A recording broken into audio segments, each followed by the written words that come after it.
tous. Une vingtaine de jours après le scrutin des communales et municipales, la Sénat, la Commission électorale nationale autonome, a proclamé hier les premiers résultats, des résultats pas trop loin de ce qu'on a donné, de ce qu'ont donné les législatives dernières.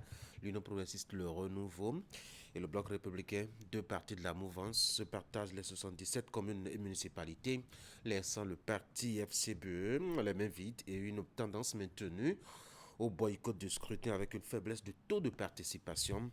C'est le principal sujet depuis hier soir à Cotonou et dans les milieux politico-électoraux. Les quotidiens en parlent ce matin, la une des journaux, pour vous en donner un bref aperçu tout à l'heure même, et la revue de presse vers la fin de cette émission pour des détails. En plateau, justement, et lors de nos débats, on va parler du sujet. On va analyser les premiers chiffres donc proposés par la Sénat. Ce sera avec les débatteurs dans un instant. En dehors de ceci, Actu Matin va parler de la promotion des valeurs culturelles et endogènes touristiques aussi à Bantem. Le maire Komlan Fagbemon sera en ligne dans un instant pour les échanges autour des détails. N'oubliez pas, c'est mercredi, nous allons justement prendre Jacques Degbé au téléphone dans les environs de 8 heures. Avec lui, on va évoquer cette affaire de Soukouk. Le Bénin a frappé un grand coup sur le marché financier international et consolide son image de pays de confiance vis-à-vis des partenaires, nous dira très certainement le patron des questions économiques sur Actu Matin. Bienvenue à tous.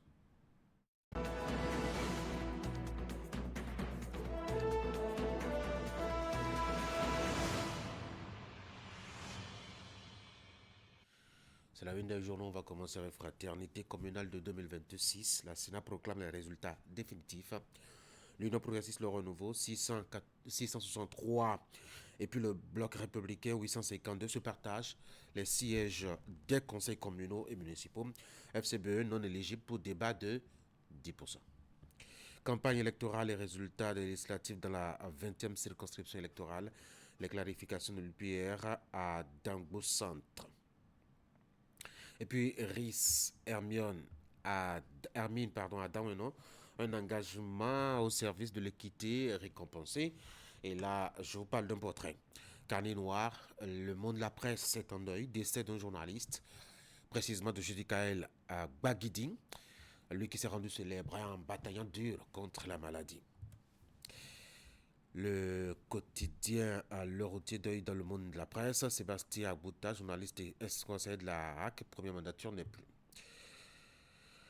Le Soleil Bénin Info, proclamation des résultats des élections municipales et communales. Le Pierre et le Bière bouffent tout. FCBE sur le carreau. Gaskiani Info, résultats des communales. UPR et BR sur le podium. Le matinal communal du 11 janvier 2026, les résultats officiels. La tribune de la capitale, Bénin, les démocrates face au défi de la survie politique. Le patriote communal de 2026, LDFCBE, de la même source. L'événement du jour, Union progressiste, le Renouveau, la Sénat consacre la démocratie de proximité. Voici la nouvelle tribune communale de 2026 au Bénin. UPR et BR se partagent les sièges. Le journal Le Quotidien, élection communale du 11 janvier, les résultats de la Sénat sur le plan national, UPR 48,92%, ce qui équivaut à 963 conseillers, BR 44,43%, ce qui équivaut à 852 conseillers, le FCBE 6%, non éligible donc au partage des sièges. La libération communale de 2026, raz-de-marée de la mouvance présidentielle. À Djatchéniou, proclamation des résultats, l'UPR obtient au niveau national 663 conseillers contre 852 pour le bloc républicain. Bénin intelligent, élection communale de 2026, l'Union progressiste le Renouveau obtient 963 sièges, le BR 852. Le journal Les 4 vérités percées remarquables aux élections communales. Le BR s'en sort avec 38 mairies contre 39 pour l'Union progressiste, le Renouveau. Décryptage info, c'est toujours la même information. UPR et BR raflent tous les sièges des 77 communes. La boussole, l'Union progressiste, le Renouveau rafle 39 mairies contre 38 pour le bloc républicain. Le Télégramme, résultat des élections communales, BR 852 conseillers, UPR 663, FCBE 0. L'autre vision, l'UPR réaffirme son hégémonie, le bloc républicain se repositionne. Fraternité pour la deuxième lecture communale de 2026, la Sénat proclame les résultats définitifs. L'Union progressiste, le renouveau, 963, le BR 852, se partagent les sièges des conseils communaux FCBE non éligibles à cause de l'affaire de 10%. Campagne électorale et résultats des législatives dans la 20e circonscription électorale, les clarifications de l'UPR à Dango Centre. Rissa Odan, un engagement au service de l'égalité qui a été récompensé. Fraternité vous propose justement le portrait de cette brave dame, passé justement par sa rédaction il y a quelques années. Carnet noir, le monde de la presse est en deuil. Judicaël Baguidi est décédé hier, nous apprend donc le journal de Ménotin. Voilà ce qu'on peut retenir de la une des journaux ce matin. Je propose qu'on passe directement au bulletin d'information avec Florence Bossa. Et je vous le souffle d'entrée. On va parler justement donc de cette affaire de proclamation des résultats. Florence, bonjour. Bonjour à vous Tanguy, bonjour à tous. Dans le bulletin que vous aurez à nous présenter, eh bien, on va parler du parti ou des partis Union progressiste, le renouveau et du bloc républicain qui se partagent à nouveau seuls. En tout cas, les sièges politiques au plan national et notamment pour ce qui concerne la décentralisation. La Commission électorale nationale autonome a proclamé les résultats définitifs des élections du 11 janvier. Seul le BR seul le bloc présidentiel a pu réussir à franchir le seuil des 10% requis pour être admis au partage. On vous en dira plus. Et puis, l'inauguration du marché moderne de Kokokodji dans l'Atlantique. C'est dans la commune d'Abomey-Calavi. L'infrastructure, la 20e du genre, est mise en exploitation par l'agence gouvernementale l'ANAGEM. Les anciens occupants du marché au bord du bitume de la commune d'Abomey-Calavi sur la voie inter-État Cotonou, Ouida, ils sont relogés pour la plupart. Vous verrez de belles images à ce propos. Voici le bulletin.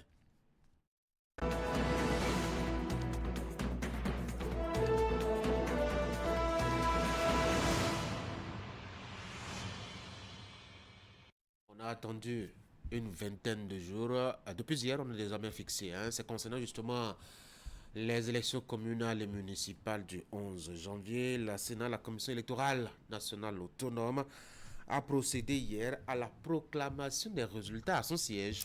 Oui, Tanguy, officiellement, 36,67% des Béninois en âge de voter ont réellement participé à ces élections. Seul le Bloc républicain et l'Union progressiste, le renouveau, ont réussi à franchir le seuil des 10% requis pour être admis au partage des sièges. Je vous invite à suivre à ce propos un extrait de la déclaration de Saka Lafia, président de la Sénat, au micro de Virgile Larode et Simon Roulon. Nombre d'inscrits au plan national, 7 834 608. Nombre de votants, 2 872 802. Suffrages valablement exprimés, 2 715 528. Bulletins nuls, 157 274. Nombre de postes de vote, 17 350. Taux de participation, 36,67%. Numéro 1, c'est le Bloc républicain, a réuni 1 206 390 voix, ce qui fait un taux de 44,43%, ce qui a permis d'élire 852 conseillers. 2, c'est le parti FCBE, 180 663 voix, un taux de participation de 6,65%. Vous connaissez la règle de base, un parti, pour être éligible à la distribution des sièges, il faut avoir 10%.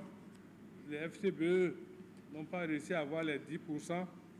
Pour cette raison, ce parti, pour la suite, ne participera pas à la distribution des sièges. Numéro 3, c'est UP Le Renouveau, Union progressiste Le Renouveau, a réuni 1 328 475 voix, ce qui fait un taux de 48,92%, ce qui a permis d'élire 963 conseillers. En application des dispositions de l'article 184 du Code électoral, seules les listes des partis Union progressiste Le Renouveau et Bloc républicain ont satisfait au seuil de représentativité requis et sont de ce fait admises à l'attribution des sièges. Quelles sont par arrondissement les performances réalisées par le Bloc républicain et l'Union progressiste Le Renouveau, notamment à Parakou et à Djougou respectivement, dans le département du Borgou et de la Donga? La réponse avec Saka Lafia, qu'on retrouve toujours au micro de Virgile Arodéon et Simon Rolon. Commune de Parakou, premier arrondissement, BR 9, UP 6. Deuxième arrondissement, BR 6, UP 3. Troisième arrondissement, BR 5, UP 4. On va à la commune de Djougou. Arrondissement de Bareil, UP à 2, BR à 0. Barienou, BR à 3 et UP à 2. Belefungu, BR à 0, UP à 1. À Bougou, BR à 1, UP à 0. À Djougou 1, BR à 3, UP à 1. À Djougou 2, BR à 3, UP à 1. À Djougou 3, BR à 3 et UP à 0. À Kolokonde, BR à 3, UP à 1. À Onkoulou, BR à 2, UP à 1. À Patago, BR à 2, UP à 1. À Pelebina, BR à 0, UP à 1. Et à Serro, BR à 2, UP à 0. À Parakou, le Bloc républicain vient donc à cet effet en tête avec 20 sièges contre 13 pour l'Union progressiste Le Renouveau et 22 contre 11 dans la commune de Djougou. Contrairement à Parakou et Djougou, c'est l'Union progressiste Le Renouveau qui a fait sensation dans le département du Littoral avec 31 sièges contre 13 pour le Bloc républicain. Voici justement par arrondissement les résultats de Cotonou, la seule commune que compte le littoral. On va aller un peu en désordre, on va pas commencer par le premier. 10e arrondissement, BR à 1 et UP à 2. 11e arrondissement, BR à 1, UP à 2. 12e arrondissement, BR à 3, UP à 4. 13e arrondissement, BR à 2, UP à 3. Premier arrondissement, BR à 1, UP à 3. Deuxième arrondissement, BR à 1, UP à 4. Troisième arrondissement, BR à 2, UP à 3. Quatrième arrondissement, BR à 1, UP à 2. Cinquième arrondissement, BR à 0, UP à 1. Sixième arrondissement, BR à 2, UP à 3. Septième arrondissement, BR à 0, UP à 2. Huitième arrondissement, BR à 0, UP à 2. Neuvième arrondissement, BR 1, UP 3. On va poursuivre cette session d'information avec cette adresse des candidats de l'UP Le Renouveau aux élections communales dans la commune de Dangbo. Le député Justin Agbo-Djete n'a jamais démolisé les partisans de l'Union progressiste de renouveau contre le parti. Démenti formel le week-end dernier à Dangbo, des candidats de la formation politique au communal dans une adresse à l'opinion publique pour arrêter la campagne d'intoxication. On écoute leur déclaration. Nous, les candidats aux élections communales des 6 arrondissements de Dangbo, à savoir Beko, Deken, Khetikwedome, Kesunu, Khosi et Zungay, faisons cette sortie pour apporter un démenti formel contre ces supputations et condamnons avec la dernière rigueur cette campagne de chantage, d'intoxication et de diffamation contre notre leader, le buffle de la vallée, et qui vise à ternir l'image légendaire de celui-ci. Les accusations portées contre lui sont fausses et sans fondement. Les résultats prochains, qui seront proclamés par la Sénat, finiront par couler le bec à ces détracteurs sans foi ni loi. À toutes fins utiles, ces appuis financiers aux 6 arrondissements précités de Dangbo et partout d'ailleurs pendant cette période électorale sont importants et ont permis d'obtenir des résultats que nous attendons en faveur de l'UPR. L'honorable député Agbo-Djete Justin est un homme intègre, respectueux des lignes politiques de son parti UPR dont il est membre fondateur. Nous ne pouvons pas laisser des rumeurs et des mensonges ternir son image. 2 officiers des forces armées béninoises promus au grade supérieur. C'est en reconnaissance à leur dévouement et au don de soi pour la paix et la sécurité au Bénin. Il s'agit du général de division Abou Issa, désormais général de corps d'armée, et le colonel Faïzou Gominan, qui lui est promu au grade de général de brigade. La cérémonie de port de galon s'est déroulée ce lundi 26 janvier 2026 au ministère de la Défense nationale. Reportage. Une revue de troupes pour célébrer 2 officiers supérieurs des forces armées béninoises.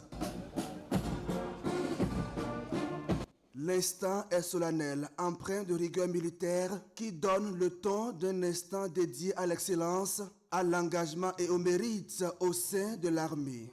Le général Abou Issa, chef d'état-major de l'armée de terre, est désormais promu général de corps d'armée en reconnaissance d'un parcours marqué par le commandement, la loyauté et le sens élevé du devoir.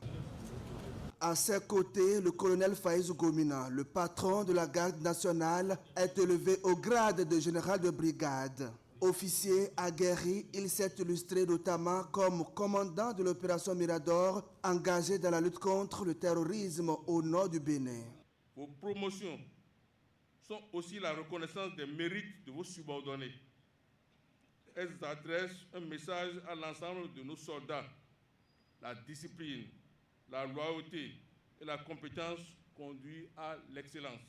Courage, rigueur et professionnalisme. Ces valeurs cardinales résument le parcours de ces 2 hauts gradés. Des qualités qui ont trouvé toute leur expression lors des événements du 7 décembre dernier, où leur leadership et leur sang-froid ont permis de faire échec à une tentative de coup d'État, préservant ainsi la stabilité et la cohésion des forces de défense. Moment de gratitude et d'engagement.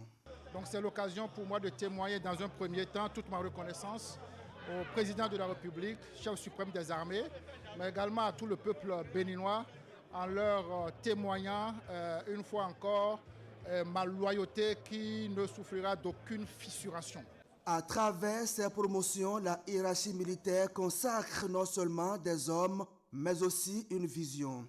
celle d'une armée républicaine disciplinée et résolument engagée pour la défense de l'intégrité territoriale. Dans un contexte marqué par des défis sécuritaires croissants, notamment la menace terroriste aux frontières nord, le Bénin réaffirme sa détermination à renforcer ses capacités de défense et à compter sur des hommes d'expérience pour garantir la sécurité des populations et la paix sur l'ensemble du territoire national. Et pour finir, la NAGEM, Agence nationale de gestion des marchés, ouvre officiellement le nouveau marché de Kokokodji. Cet espace marchand construit aux standards modernes est le 20e du genre mis en exploitation par l'agence gouvernementale. Les anciens occupants du marché du bord de Butume dans la commune d'Abomey-Calavi sur la voie inter-État Cotonou-Lomé y sont relogés pour la plupart. Reportage. 12 secteurs d'activité dans un espace aménagé de près de 3 hectares sur 10, le marché de Kokokodji quitte définitivement les abris précaires. Fini l'insécurité et les difficultés des marchands en saison de pluie. Les affaires reprennent de plus belle ici, sur 1839 espaces de vente. 197 boutiques, 1444 étals primeurs, 85 étals poissonnerie, 6 restaurants avec servitude terrasse, 5 étals boucherie, 6 étals écailleurs, 28 espaces semi-gros, 5 espaces gros, 42 espaces animaux vivants, 5 espaces plumeurs et 16 espaces moulins. Au nom de la commune d'Abomey-Calavi, je tiens à exprimer notre profonde gratitude au gouvernement pour cet investissement structurant ainsi qu'à tous les acteurs techniques. Des infrastructures modernes sont érigées à côté des espaces commerciaux, installations sanitaires, infirmeries, dispositifs de sécurité incendie et un parc de stationnement. Le gouvernement présente ce marché moderne comme le symbole d'une transformation réussie et de progrès au profit des populations. On ne peut prétendre moderniser un pays en laissant une grande partie de son économie fonctionner dans l'informel, l'insécurité et l'improvisation. Le marché que nous inaugurons aujourd'hui a été conçu pour accompagner cette dynamique. Des infrastructures adaptées aux activités commerciales et modernes, une meilleure organisation des flux, un cadre sécurisé pour des personnes et des biens, des conditions d'hygiène conformes aux exigences actuelles. Kokokodji est l'avant-dernière inauguration d'une série de 21 marchés construits grâce au programme de modernisation des marchés urbains. C'est la fin du bulletin d'information. Florence, merci beaucoup pour la présentation. Je vous souhaite de passer une très bonne journée. Bonne journée.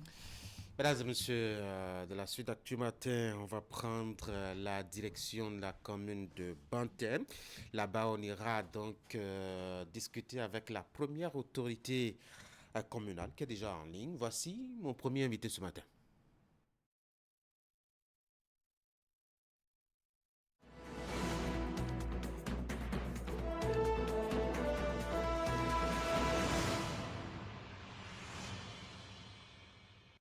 Nous sommes donc en ligne au téléphone avec le maire de la commune de Banté, M. Komlan Fagbemon. Bonjour. Bonjour, monsieur le journaliste. Merci beaucoup. Bonjour à tous les téléspectateurs de Canal 3 Bénin. Heureuse année à vous et merci d'avoir accepté de parler de votre commune avec nous au plan des opportunités et valeurs touristiques, culturelles et cultuelles. Monsieur le maire, Banté a récemment célébré les Vodou Days avec les fidèles de cette croyance religieuse-là. Pourquoi avoir choisi de célébrer les Vodou au plan communal? Merci, monsieur le journaliste. D'entrée de jeu, je voudrais faire remarquer que le Vodou, comme on l'entend au plan local, national ou international, est collé, est resté collé aux Béninois que nous sommes. Et donc, au plus haut niveau, la politique de l'État, c'est de contribuer à mieux valoriser cette religion et à démontrer au plan national et international tout son sens sont bien fondés. Oui. Et donc, en tant que structure locale, représentation de l'État au niveau local, nous sommes donc en droite ligne avec cette vision et nous devons donc, en arrimage donc à cette politique nationale, faire quelque chose pour dupliquer cette volonté politique au niveau national, au niveau donc local. C'est ça. C'est le premier facteur au plan institutionnel qui motive l'action. Et également, en tant qu'Africain, en tant que citoyen, en tant que sachant, pratiquant, donc, vous savez, le vaudou est plus qu'une simple religion, une cosmologie, c'est une philosophie. Oui. C'est carrément un code de vie, oui. Une science spirituelle africaine, comme je l'ai dit tantôt, et l'un des fondements les plus anciens de la spiritualité africaine. Oui. Et donc, en tant qu'Africains, nous devons donc de valoriser notre culture à travers ces initiatives qui sont portées au niveau par la première autorité de l'État. Et donc nous devons accompagner cette dynamique et faire en sorte que les regards puissent être vraiment changés au niveau donc de cette pratique-là qu'est le vaudou. Mais monsieur le maire, Banté présente-t-elle autant de spécificités, de particularités et de richesses pour qu'on en parle au plan du vaudou? Ah oui, bien entendu. Banté, tout comme les autres communes de notre pays, présente assez de spécificités. Et comme vous le savez, l'autre nom de Banté, c'est la cité des pactes de terre. Oui. Et quand on parle de pactes de terre, c'est carrément, c'est toute une histoire qui mérite donc d'être élucidée, qui mérite d'être portée sur la place publique, oui, pour que les gens sachent de quoi il s'agit. Donc le maire que nous sommes, la mairie de Banté, en étroite collaboration avec l'ONG Valais Scientifique Endogène pour l'Afrique, est en train de mettre en place un programme structurant que nous appelons le pacte de réconciliation. Oui. C'est un véritable programme à valeur culturelle qui essaiera de démontrer ce que nous entendons, ce qu'on appelle pacte de terre. Et ça s'étend donc dans l'ère culturelle Nago et apparentés, et également les Bariba. Vous savez, Banté est en pacte avec beaucoup de localités, notamment nos amis Bariba et autres. Donc, ça, c'est déjà pris dans son ensemble. C'est déjà tout un paquet qu'il faut expliquer au plan culturel, au plan de la tradition, au plan donc du processus de peuplement de nos localités. C'est tout un paquet qu'il faut donc détailler, qu'il faut expliquer à tout le monde entier. Et en dehors de ça, vous savez, quand on parle de Banté, nous avons les Nonos à Diakwa, nous avons la maison du phare qui est à Sakor, nous avons beaucoup d'autres. Nous avons les Tchankwana, nous avons la danse, le Guélédé, qui est une danse traditionnelle, oui, reconnue au plan mondial par l'UNESCO. Et on en parle peu. Vous savez, le Guélédé, qui est pratiqué à Banté, n'est certainement pas le même à Savaie et autres. Donc il faut montrer les spécificités, il faut dire ce qu'est la particularité de cette danse-là pour ce qui concerne la commune de Banté. Donc il y a beaucoup d'autres sites touristiques qui sont très peu connus au niveau local comme à l'international. Donc il faut vraiment mettre en lumière avec les danses classiques des Tchankwana. C'est du beau, ça fait vraiment rêver. Et donc il y a toutes ces valeurs-là. Il y a tout un circuit touristique que Banté a offert donc au niveau local et à l'international, et dont les vaudou-déistes seront donc le point d'ancrage, le point de départ donc pour montrer, pour mettre à la face du monde toutes ces valeurs culturelles de Banté. Oui, mais justement, est-ce qu'il y a une politique harmonisée pour mettre en valeur tout ce que vous aviez cité? Oui, nous avons, vous savez, au niveau pour toute question de développement, il faut s'appuyer d'abord sur les outils de planification. Tout à fait. Banté vient d'élaborer son PDC 4e génération. Et il faut reconnaître que la promotion culturelle et touristique est l'un des programmes phares de ce programme-là, de ce PDC. C'est d'abord le 3e pilier au niveau donc, de ce programme, en dehors des 5 et 13e, en dehors des 28 projets que comporte donc ce programme, le projet culturel de Banter occupe une place de choix à travers ces importants projets et programmes. Et donc la mise en œuvre donc d'une stratégie de développement du tourisme et des initiatives culturelles mérite attention lorsqu'on veut donc mettre en œuvre ce PDC. Et donc c'est déjà, puisque le PDC est déjà mis en route. Oui. Donc c'est les premiers signaux pour dire vraiment le PDC qui s'amène là, que nous voulons déployer. Nous avons une grande place de choix pour le développement culturel de notre commune. Alors, vous avez cité, voilà. Oui, vous avez cité beaucoup de potentialités. Il y a tellement de choses, hein, dont Banter rigole, la fête de l'Igname, par exemple, la danse des chasseurs aussi. On célèbre même la Gani à Banter. Mais curieusement, quand on évoque ces différentes réjouissances culturelles, on ne voit pas en pole position tout de suite la commune de Banter. Pourquoi est-elle si discrète quand il s'agit justement de l'évocation de ces grands rendez-vous nationaux? Oui, je vous disais tantôt que lorsque vous voulez faire quelque chose de bien, on ne se précipite pas pour... c'est pas parce que les autres communes font quelque chose, il faut se jeter à l'eau sans préparation, sans organisation, sans structuration. Je pense que ça ne fera pas long feu. Et donc, au niveau de notre développement communal, notre PDC que nous voulons de faire, nous avons beaucoup de projets.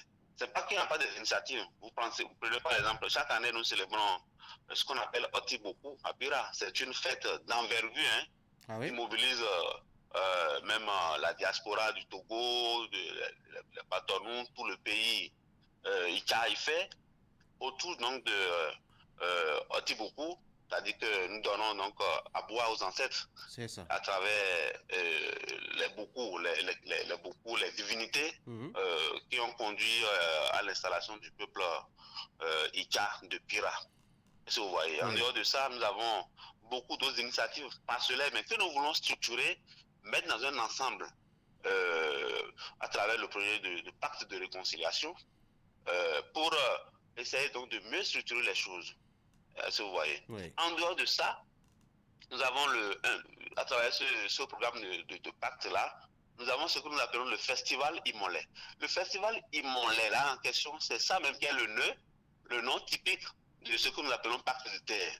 Le pacte de terre, c'est Imolé, en langue terre à terre, dans le langage courant du Bantais ici. Oui. Et donc, tout ça mérite structuration, mérite organisation, mérite vraiment une préparation minutieuse pour que véritablement lorsqu'on va démarrer, cela ne soit pas un premier coup d'essai qui ira à l'échec, mais un premier coup d'essai, un premier coup de maître. C'est ça. Et donc voilà ce que nous entendons faire en dehors des initiatives parcellaires que nous soutenons depuis un moment ici. Les Otiboku sont organisés en parfaite intelligence avec la mairie chaque année à Pira. Nous avons également les Bobalao que nous structurons à travers l'organisation, les Chankmana que nous structurons à travers l'organisation.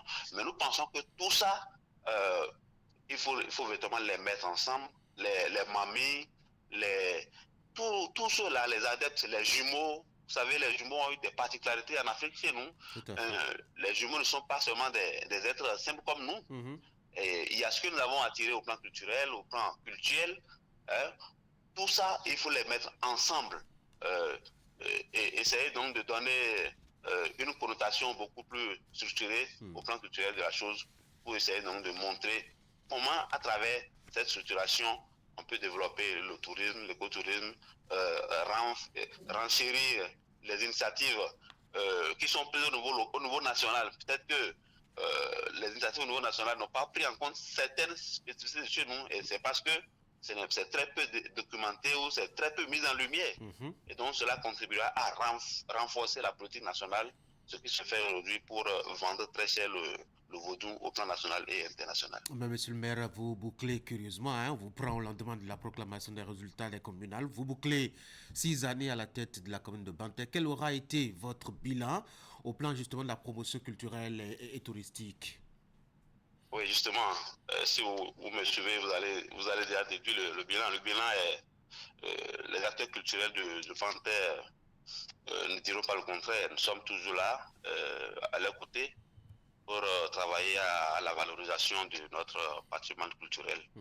Et comme bilan, ce que nous laissons comme héritage, c'est cette collaboration que nous... D'abord, ce PDC, c'est ce projet que nous avons déjà bouclé, dont les acteurs sont déjà connus et autres, pour qui doit prendre corps dans les prochains mois dans notre commune. Et donc, c'est le bilan, tout le bilan, il est là. Tout le bilan est là. Ce que nous faisons également pour révéler, vous voyez, le Guélédé, qui est un patrimoine. La première édition de Guélédé a été organisée ici à Banté, du 8 au 9 septembre 2001. C'est ce qui a conduit justement à la reconnaissance de la danse Guélédé dans le patrimoine mondial de l'UNESCO. Est-ce que vous voyez? Et ça, personne n'en parle. Il faut que nous qui sommes acteurs de développement au niveau local, les premiers acteurs d'ailleurs, il faut qu'on mette tout ça en lumière et que évidemment, dans une synergie d'action, dans une continuité d'action, ce que nous venons de faire, ceux qui viendront après nous puissent continuer par nouer de nouveaux fils au bout de l'ancien, pour que évidemment tout ce patrimoine soit évidemment mis en lumière. Et je parlais justement donc de notre collaboration avec l'ONG Valeurs Scientifiques Endogènes pour l'Afrique, qui propose, même au niveau national, tout ce qui se fait aujourd'hui, les afro-descendants, tout cela ne pourront pas descendre pour contribuer efficacement au développement de notre nation si la question du pacte de réconciliation n'est pas réglée. Et donc, c'est tout un contenu, c'est tout un paquet que nous laissons, que ce soit au niveau local et au niveau national, pour que, évidemment, les ambitions du chef de l'État, les ambitions du régime qui est en train de définir également, puissent, dans une ligne de continuité, être mieux structurées pour permettre à ces afro-descendants de descendre, de faire les cérémonies qu'il faut, de franchir les caps spirituels qu'il faut, afin que ce qui est visé, leur intégration au niveau local, leur retour, soit être des retours apaisés et qu'évidemment, ils puissent contribuer de notre commune. Donc, c'est tout un paquet qui est mis ensemble là, qui est structuré, que nous avons sous la main avec cette ONG-là et certains acteurs culturels dont j'étais le nom ici. Au moins opportun, on va les mettre en lumière pour que, évidemment, même au niveau national, le projet puisse recevoir le coup de pouce des premiers acteurs du pays, pour que, évidemment, la réconciliation, le pacte de réconciliation soit enfin une réalité dans notre pays. Et j'imagine que ça devrait être la priorité de l'équipe prochaine à la tête de la commune. Justement, vous savez, la vision politique est définie par le conseil de supervision et nous allons, dans notre passation d'échange, mettre tous les outils. Comme on le dit, la nation est une continuité, mais il revient aux acteurs qui sont là, qui incarnent les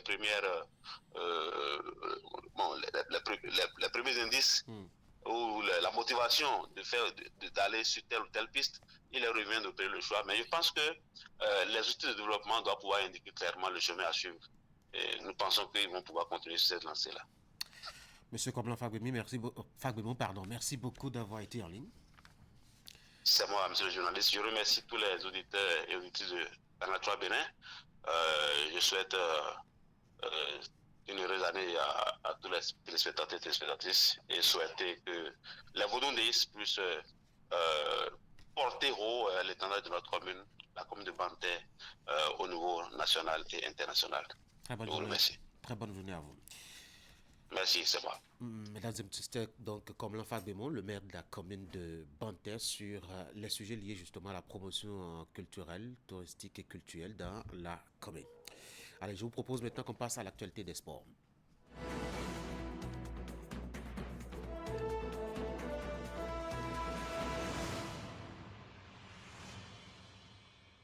Candide, bonjour.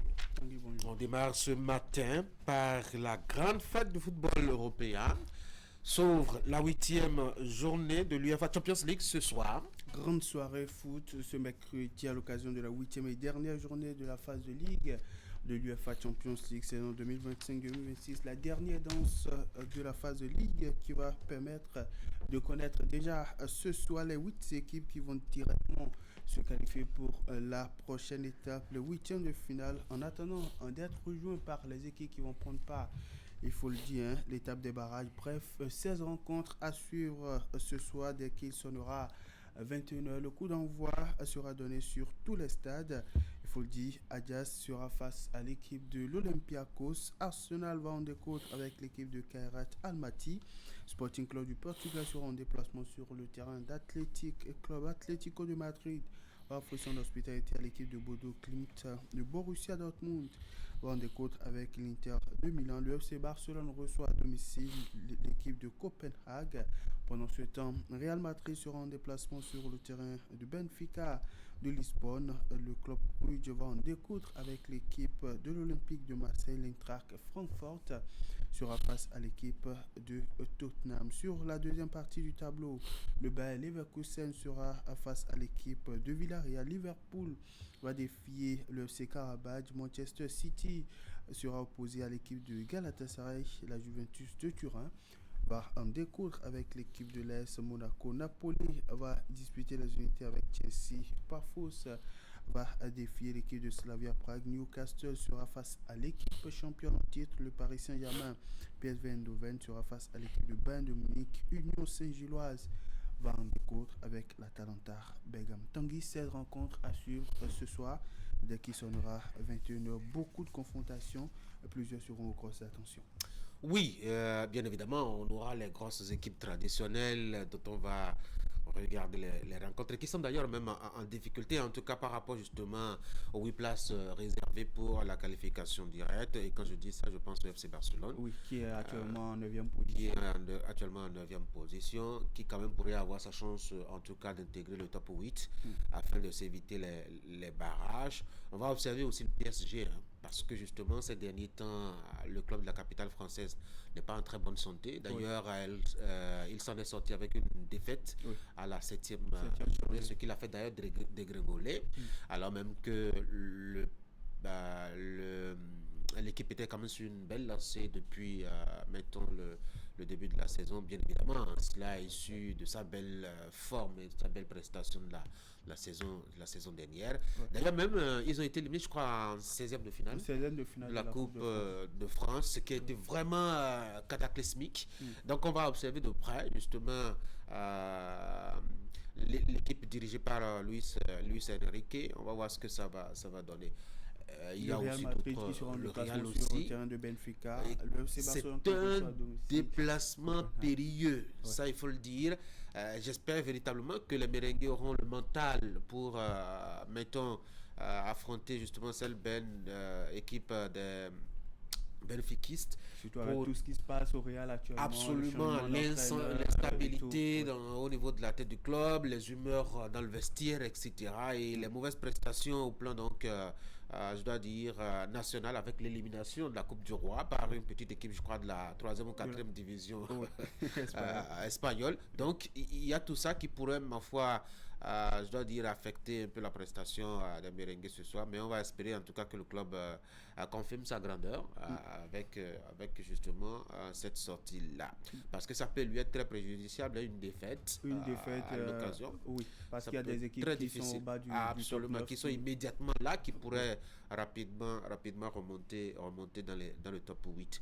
Maintenant, il y a je crois la terrible équipe munichoise aussi, qui ma foi est très intimidante, qui pourra pendant cette 8e journée aussi confirmer sa très belle forme. Déjà, mettons, on est en janvier et le club a déjà marqué au-delà de 100 buts. Oui. C'est impressionnant, c'est un rouleau compresseur d'attaque, et ça aussi pourrait nous intéresser lors de cette 8e journée. Bon, maintenant il y a aussi d'autres petites équipes qui pourraient, ma foi, être impressionnantes à l'occasion. On va faire attention à tout ça. On va faire attention à tout ça. Et avant tout cela, il faut le dire, le classement qui est dominé par Arsenal, qui a pris la tête, le leader du classement depuis plusieurs journées des Arsenal, qui domine les débats avec 21 points au compteur, en gros différenciel de plus 18 points au compteur pour le Bayern de Munich, qui est 2e au classement. Le Real Madrid, qui avec 15 points loge à la 3e place.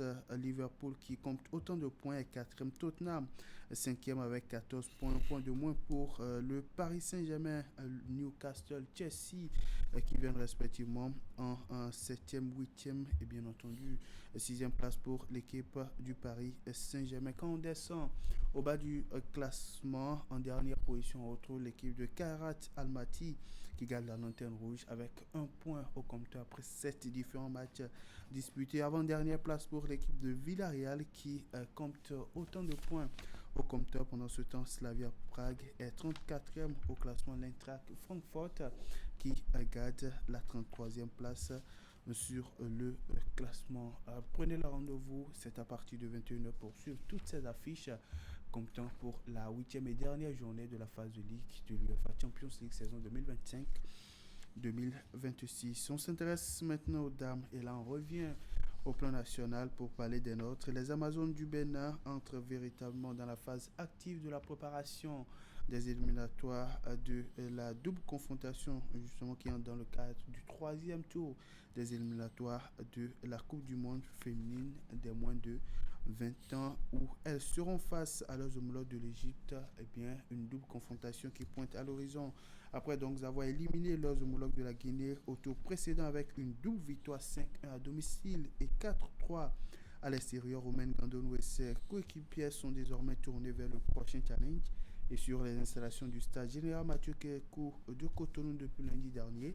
Elles enchaînent avec les séances d'affûtage pour l'échéance en vue. Après la première séance d'entraînement déroulée en début de semaine, les Amazones U20 ont procédé hier à leur deuxième séance d'entraînement sous la houlette du duo technique Abdoulaye Ouzerou, Adikatou, Adam. Elles étaient presque au complet hier en entraînement avec Germaine Renfort qui a rejoint la tanière un jour après donc le démarrage du regroupement. Il ne manquait donc que Naila Sadikou à l'appel, elle qui rejoindra l'équipe au Maroc dès que l'équipe va rallier le Royaume chérifien. Une séance de 2 heures environ qui a été consacrée non seulement à la mise en condition physique mais surtout technique des joueuses. Elle a essentiellement été marquée d'ateliers spécifiques de coordination pour permettre aux joueuses de mieux cerner la stratégie de l'encadrement technique pour aller sonner à la porte de l'espoir face à l'équipe de l'Égypte en double confrontation en comptant pour le 3e tour des éliminatoires de la Coupe du Monde féminine Pologne 2026. On va écouter ici la sélectionneuse adjointe des Amazones du Bénin, Adam Adikatou, qui s'est confiée à notre micro hier au thème donc de la séance de l'après-midi. Bon, on a continué tactiquement, ça travaille sur les transitions et autres parce qu'on a souvent un déficit physique là, donc on essaie d'intégrer pour avoir une meilleure forme des filles. Mais la chance qu'on a, les filles sont en championnat, donc on les suit de très près, donc ça n'a pas, comme je disais tantôt, c'est souvent ce problème physique qu'on a, donc on essaie d'intégrer physique et tactique, beaucoup plus sur les transitions, juste à l'appel du ballon, la réaction, et quand on a le ballon, quoi faire avec le ballon, c'est un peu ça. Je pense que mentalement, elles sont prêtes. C'est pas un nouveau groupe, c'est des filles qui sont avec nous.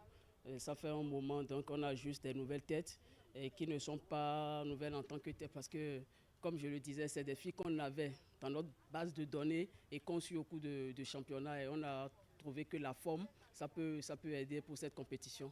Donc on a juste fait appel à ces filles. Donc c'est un groupe au point mentalement et tout et la cohésion, ça va très bien.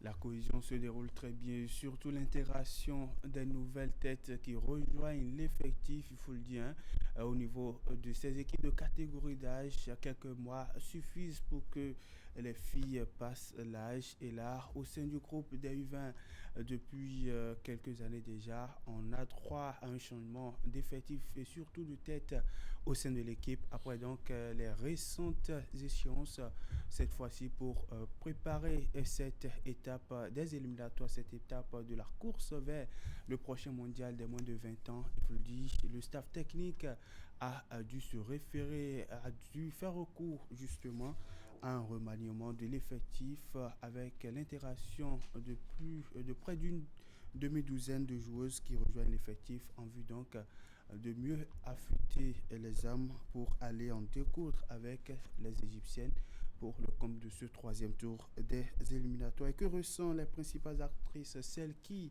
seront sur le terrain pour défendre les couleurs nationales dans les tout prochains jours? On va écouter ici quelques joueuses de cette équipe U20 qui se sont prononcées sur la préparation de l'équipe. On se prépare bien avec les séances. Tout se passe bien avec le groupe. Au sein de l'effectif, il y a des nouvelles. C'est un groupe, c'est une famille, donc elles s'adaptent bien. C'est pas mal.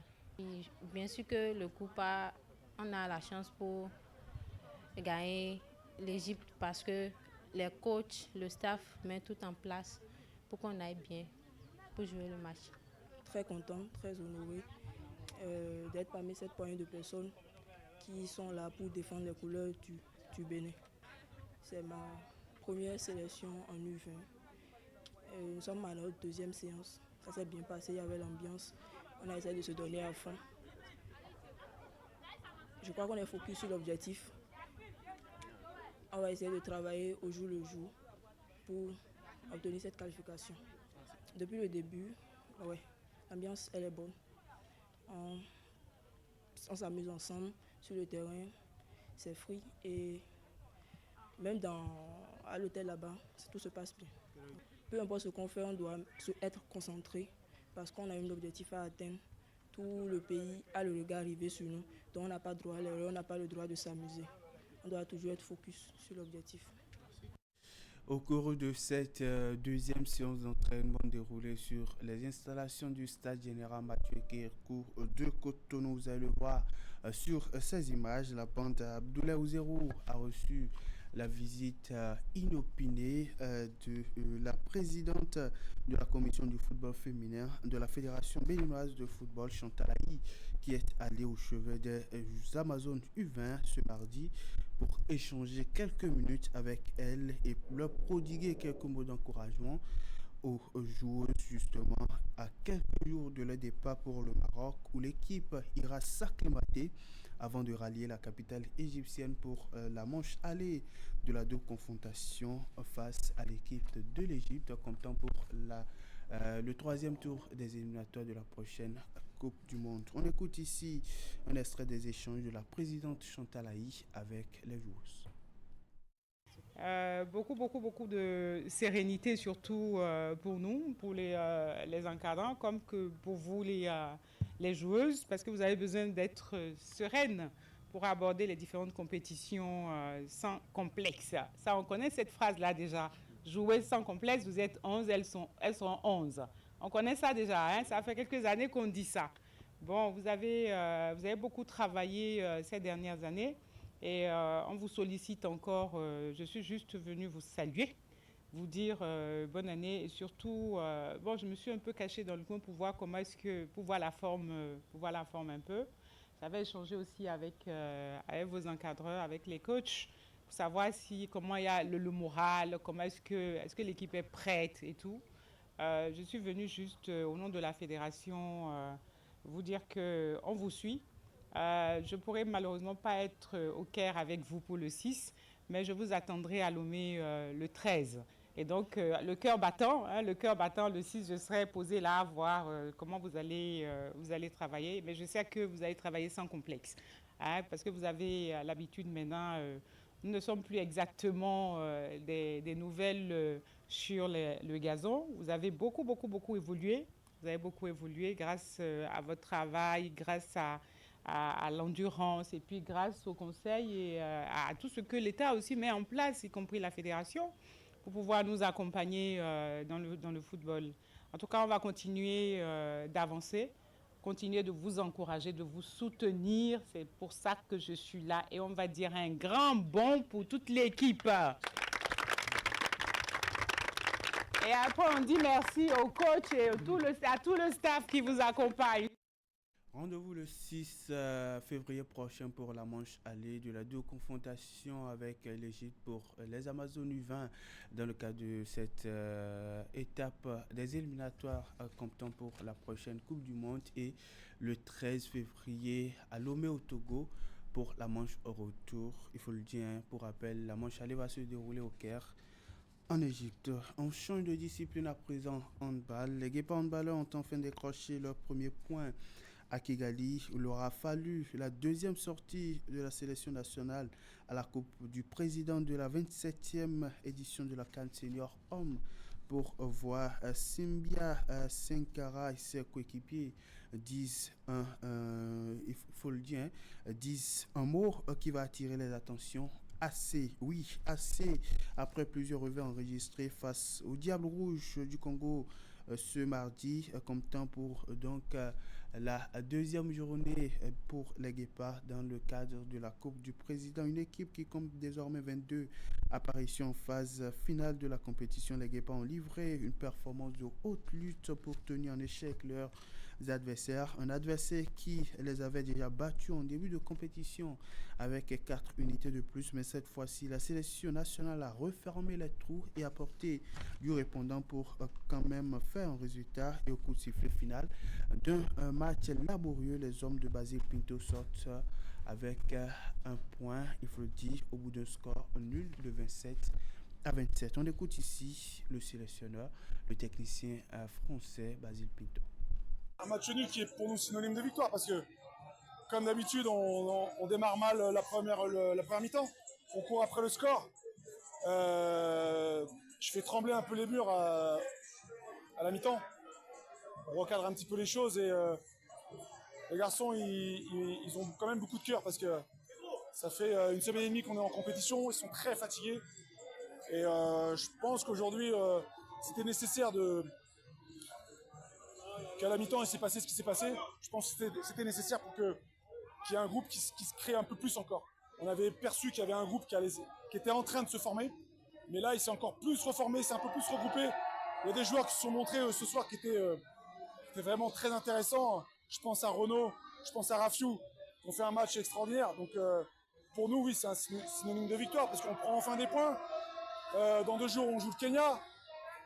Évidemment, on va se préparer pour prendre des points encore une fois. Et on aura un dernier match où on voudra encore prendre des points. L'idée, c'est de finir fort. On a commencé faible, on finira fort.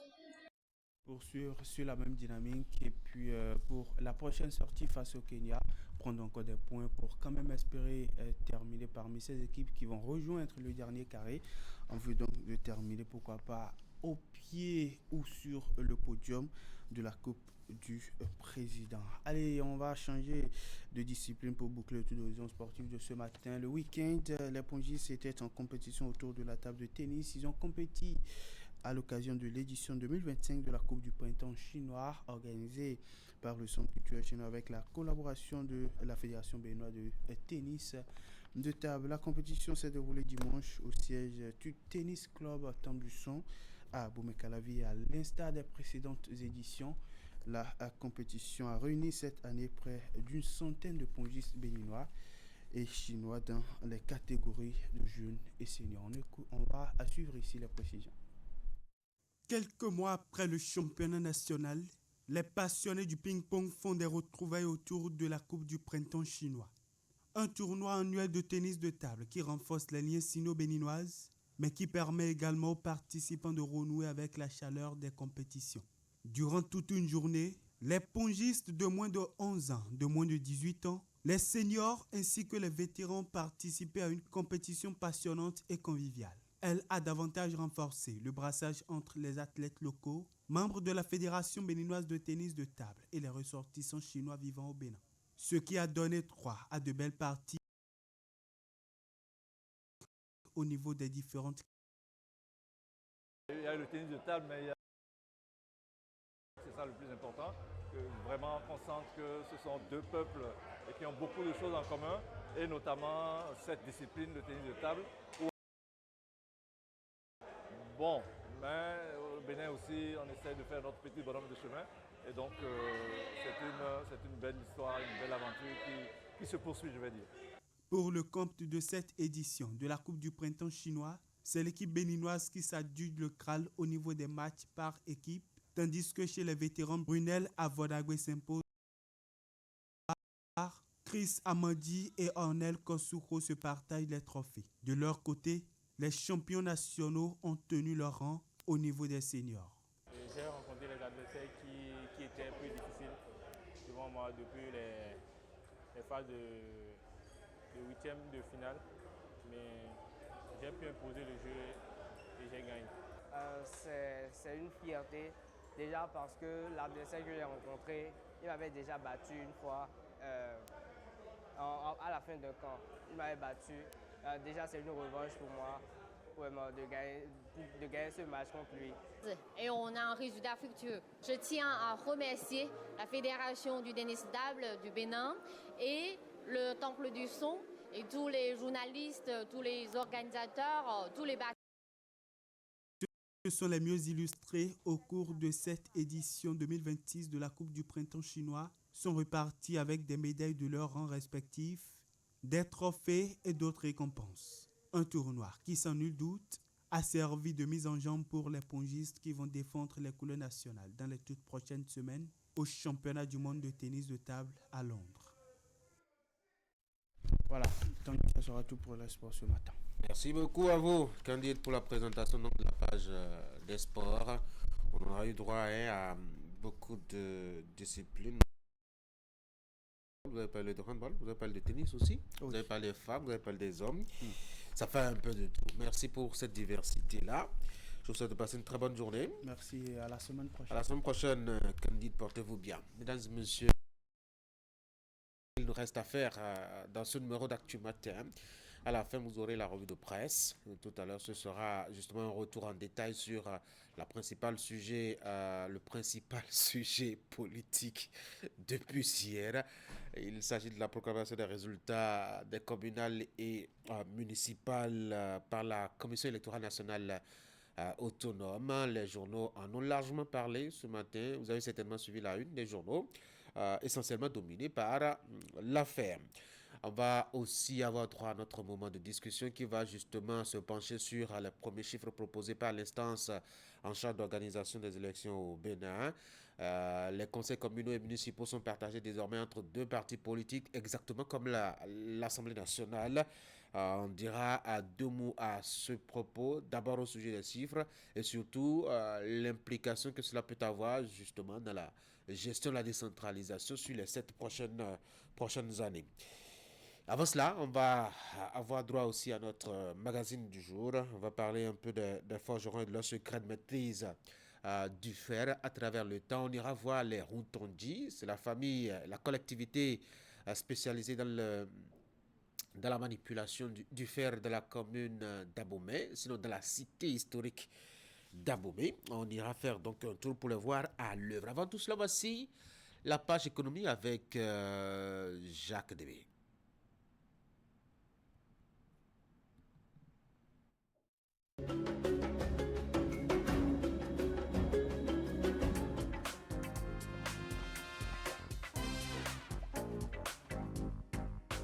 Quels sont les motifs qui doivent marquer vos pagnes pour la dot et pourquoi? On en parle aujourd'hui dans votre magazine Chic et Pratique qui reçoit pour vous une commerçante de pagne. Alors pour une dot réussie, on a l'habitude de dire que pas d'hibiscus, pas de mariage. Alors regardez, ça c'est le motif hibiscus qui symbolise l'harmonie dans le foyer, un mariage réussi et tout, voilà.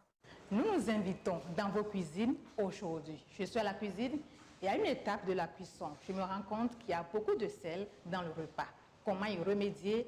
On en parle avec notre invité du jour. Par exemple, à la fin, quand le riz a fini, par exemple, de préparer, vous vous rendez compte que c'est salé. Vous coupez une pomme de terre en deux, et mettre dans la sauce. Là, ça absorbe le sel dans.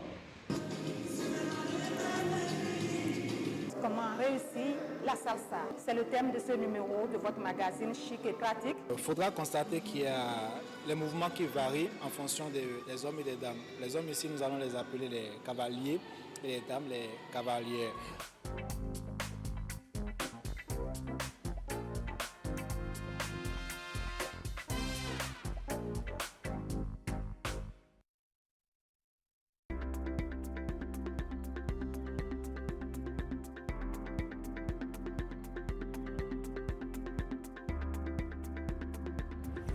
Sur le plateau, les débats reposent sur le respect mutuel et la neutralité. nous veillons à ce que les échanges restent axés sur les projets et les idées. Pas d'attaques personnelles et de discours de haine. Un média responsable, c'est un gage de confiance pour les citoyens. Période électorale. Notre mission est d'informer avec rigueur, de veiller à un accès équitable de tous à l'espace médiatique et de garantir à chaque candidat une juste représentation. Un débat responsable, c'est la promesse d'élections apaisées. Le débat électoral doit être une tribune d'idées. Faisons des débats sur les médias un outil de paix, de transparence et de cohésion nationale. Notre rôle est d'éclairer les électeurs avec professionnalisme et impartialité afin que chacun vote en toute conscience. Donner la parole à tous dans l'équité et la responsabilité. Voilà le sens de notre engagement en période électorale.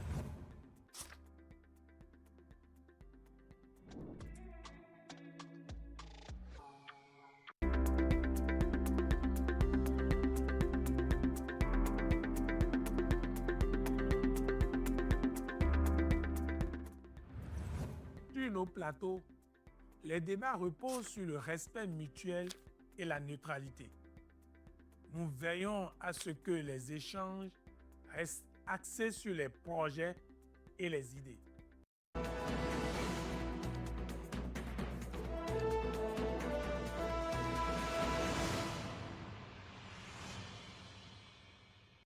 Le Bénin a encore fait parler de lui sur le marché international de la dette jeudi dernier. Le pays dirigé par Patrice Talon a levé 500 millions de dollars, soit un prêt de 300 milliards de francs CFA via un sukuk d'une maturité de 7 ans. C'est le premier État africain en 2026 à réaliser justement une telle opération. Si vous n'y voyez que dalle, en tout cas à cause des termes techniques, ne vous en faites pas, ne vous tirez pas le cheveu par les têtes. On va avoir quelques éclaircissements avec notamment Jacques Degbé qui est déjà en ligne. Jacques, bonjour. Bonjour Camille, bonjour Canal. On va déjà commencer à aider nos téléspectateurs qui ne comprennent pas grand-chose justement à cette affaire de sukuk. C'est quoi sukuk? C'est un mot que nous avons tous, presque tous découvert la semaine dernière, et pourtant le sukuk existe depuis des années. Il désigne dans le droit musulman un certificat d'investissement conforme à la charia. C'est l'équivalent, si vous voulez, des obligations de la finance classique, mais dans le domaine de la finance islamique. En clair, le sukuk correspond aux prêts classiques réalisés sur les marchés financiers internationaux, sauf ici, il s'agit tout simplement de la finance islamique. La particularité réside surtout qu'il n'y a pas de taux d'intérêt. Ça, c'est très important de le préciser. Il n'y a pas de taux d'intérêt lorsqu'on parle des prêts sukuk. Le sukuk offre plutôt des rendements basés sur les profits d'une activité économique légitime, les activités illicites étant exclues. Pour vous donner des exemples, pour que les citoyens comprennent davantage, pour les 500 millions de dollars, soit environ près de 300 milliards de francs CFA de prêts sukuk réalisés par le Bénin, si le pays décide par exemple d'investir cet argent dans la réalisation des postes, eh bien, le pays ne va pas payer les taux d'intérêt. Il ne va pas obliger le Bénin à payer les taux d'intérêt directs. Ce qui va se passer est que l'État, les pays islamiques ici, vont participer à la gestion. Ces pays-là vont participer à la gestion des prêts, de l'infrastructure réalisée par le Bénin, c'est-à-dire les postes de péage, et donc les bénéfices générés par les postes de péage vont être partagés avec le prêteur. Voilà la particularité des prêts sukuk. Il n'y a pas de taux d'intérêt, mais l'investissement qui sera réalisé, les bénéfices que vont générer ces investissements-là, eh bien, le prêteur va participer au partage des bénéfices. Voilà un peu ce qu'il faut comprendre de sukuk. Oui, mais on connaît le Bénin pour son habitude à aller sur le marché financier dernièrement, mais c'est surtout pour faire l'option des emprunts obligataires. En quoi est-ce que le sukuk est différent des emprunts obligataires classiques qu'on connaît? Oui, on a déjà parlé du taux d'intérêt. Pour ce prêt, le 500 millions de dollars américains réalisés dans l'émission des sukuk, on parle d'une maturité de 7 ans et d'un coupon compétitif de 4,92%. Ce sont les thèmes techniques, on va les monnayer. Qu'est-ce que cela voudra dire concrètement? Cela signifie que le Bénin, qui est l'émetteur, ne sera pas astreint pendant 7 ans à faire des remboursements, notamment en ce qui concerne le capital. Il a simplement à supporter la charge de 4,92% des revenus que l'investissement va générer. Là encore, il est expliqué toujours à travers l'exemple des postes de péage. Pendant 7 ans, si le Bénin a décidé donc de construire des postes de péage avec ce prêt, pendant 7 ans, on ne va pas rembourser les 500 millions de dollars. Mais les bénéfices que va générer la réalisation des postes de péage, le prêteur, l'emprunteur ici va prendre 4,92% de ces bénéfices-là. Voilà l'explication simple de ce que-là qui a été donné. Là, s'il n'y a pas de taux d'intérêt, l'émetteur et le prêteur vont simplement se partager les bénéfices parmi les risques générés par le prêt. Comparé au prêt classique, c'est tout simplement une aubaine, parce que généralement, sur les autres marchés financiers internationaux, les prêts classiques qu'on réalise, les taux sont nettement plus élevés. Vous payez le taux directement, vous payez 500 millions de dollars, vous allez payer les taux d'intérêt qui seront évidemment repartis sur plusieurs années, ce qui est différent du prêt sukuk où vous ne payez pas de taux d'intérêt, vous payez le capital à la fin, mais l'investisseur, le prêteur, participe au partage des bénéfices. Et vous nous dites encore une fois que c'est un grand acte qui illustre la crédibilité du Bénin?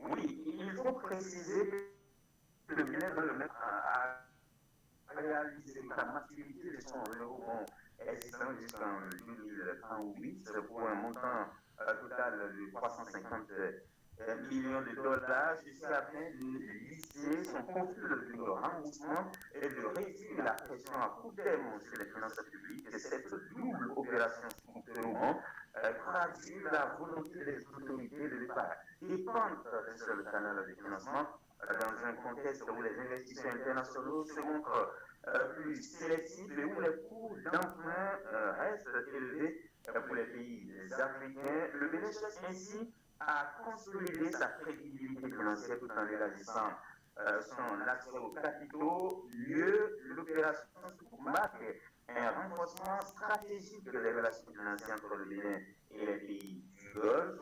Elle illustre la volonté du gouvernement de recourir à des instruments financiers innovants, de diversifier ses sources de financement et d'élargir sa base d'investissement. Ce sukuk ouvre ainsi la voie à de nouveaux financements dans l'univers de la finance islamique. Oui, Tanguy, on peut le dire, la finance du Bénin pèse aujourd'hui sur le marché de la dette. Quand c'est le Bénin qui est en face, les prêteurs ne doutent pas car ils sont rassurés qu'il y aura un retour sur investissement, qu'ils auront les sous, qu'ils seront donc remboursés. D'ailleurs, pour que le Bénin a un bon score en ce qui concerne la dotation financière en 2024-2025.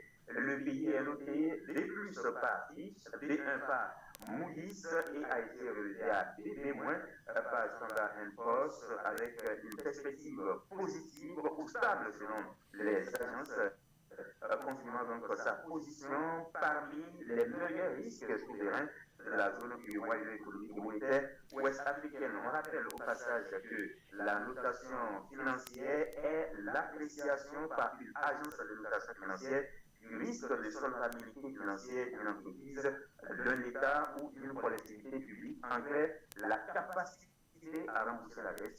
Aujourd'hui, le Bénin est un exemple dans la sous-région, même sur tout le continent, les prêteurs n'ont pas fait de remettre l'argent au Bénin.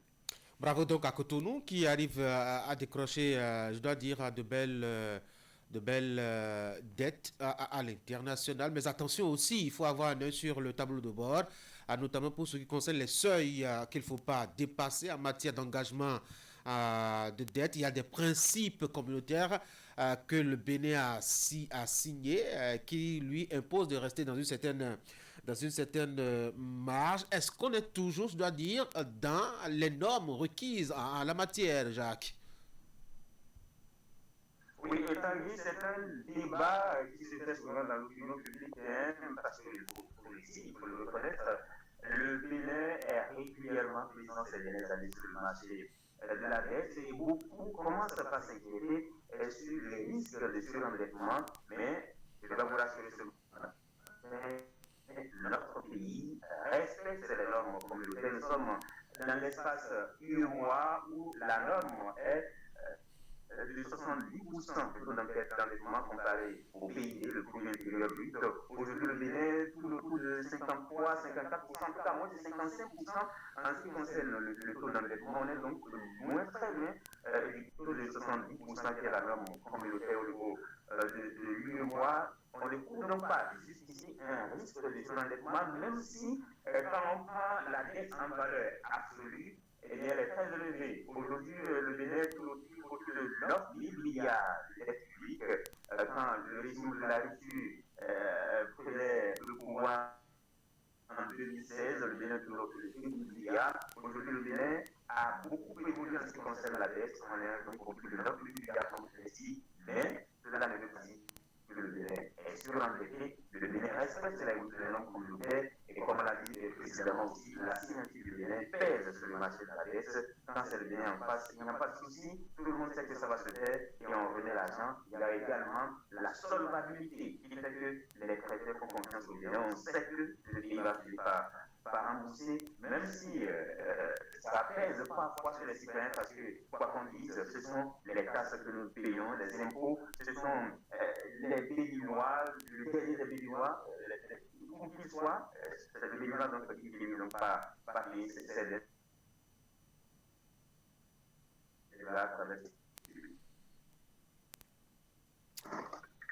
Jacques Degbe, merci beaucoup. Merci à vous, Tanguy. Bonne journée à Parakou. Retour à Cotonou, mesdames et messieurs, pour la suite d'Actu Matin. Voici le magazine de ce matin.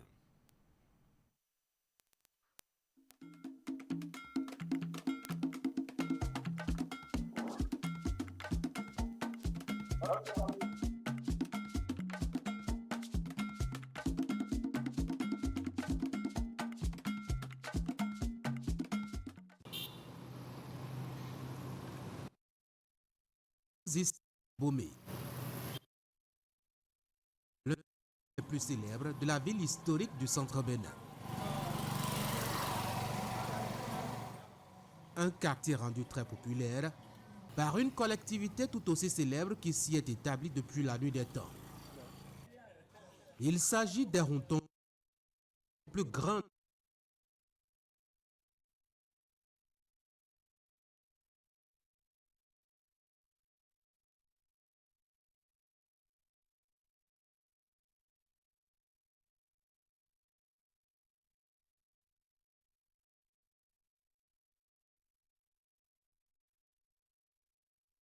C'est pourquoi dans chaque famille, il y a toujours un...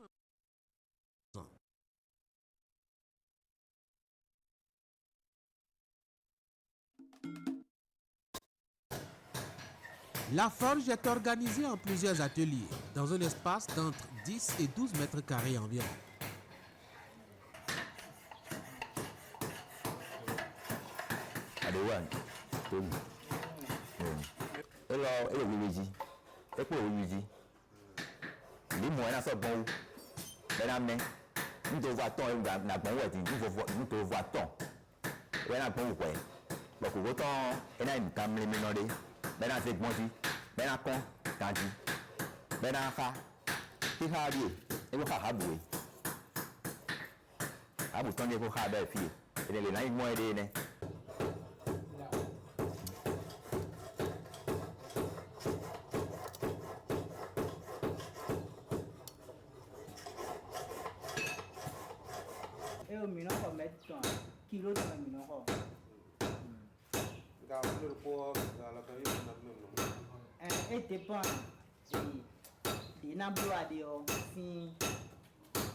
C'est un travail à la chaîne.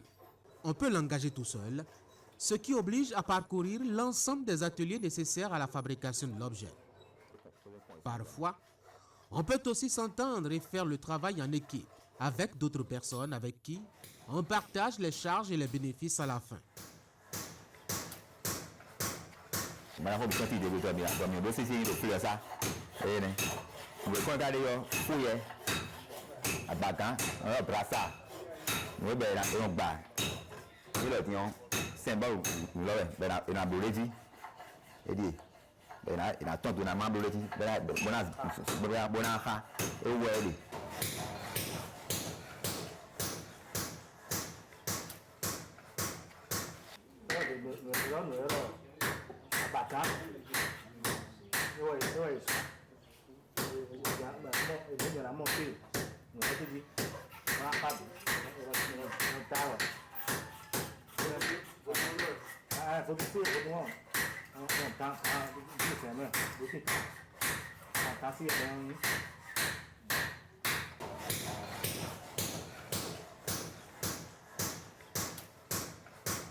Le forgeron est au contact quotidien de la chaleur, puisqu'il doit travailler à redonner diverses formes aux métaux.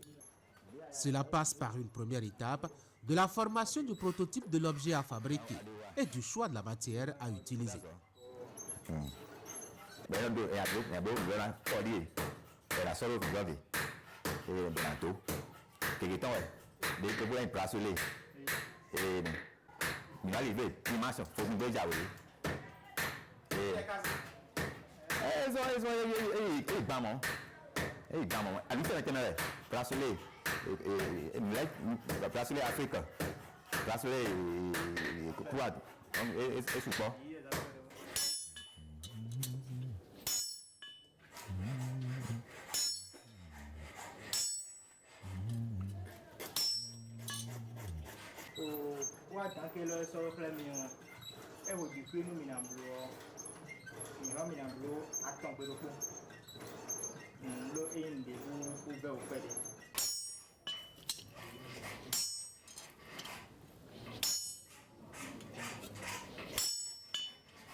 nika kula na blo yo mi no tibo ko no leko mai sa blo fa ten ya aka blo ko leko blo yo so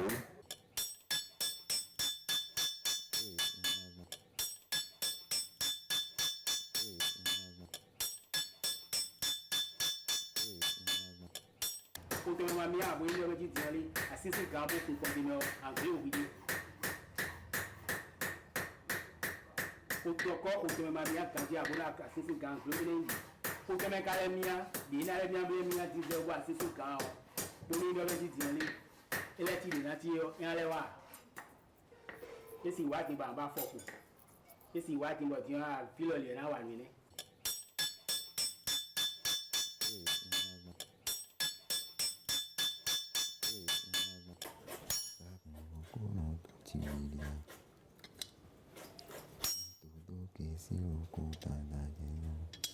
D'abord, nous devons sous quota, puis aux sociétés d'accord, mais dès qu'on connaît Bilio, et il y a une fille de mon calot qui m'a dit, à son antiwell, et dans la base d'un récap de tien dit, on est très mal de l'eau, il va dire qu'il t'a dit, il t'a dit, mais il est toujours, il est derrière, il est mort, bon, à Samy, et bien, mais il est sorti bien.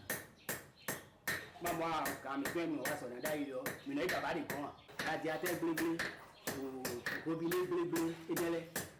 Bon, mais moi, il est ici, il a d'accord.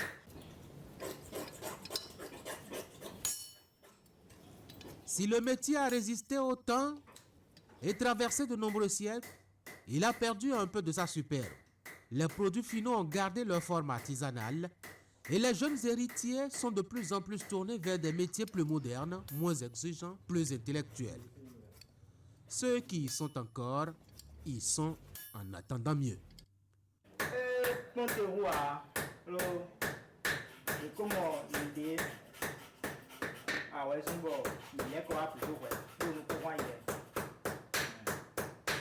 na bo ouais là beaucoup de non et y a mia lo ndo peto podo fofo do con ben merci to podo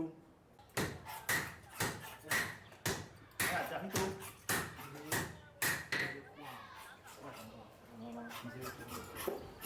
Ni pour ça, il y a joy, ouais, ça me fait là, ça me gomme, c'est bien bien, tu vas venir de Bukati, Bukiti. Quand j'ai besoin, j'ai besoin de. Go, bien, moi je comprends dit, oui, je peux pas comprendre de son mariage, ça. Oui, activité de bord, ça entend bien. Ça peut pas, ça va.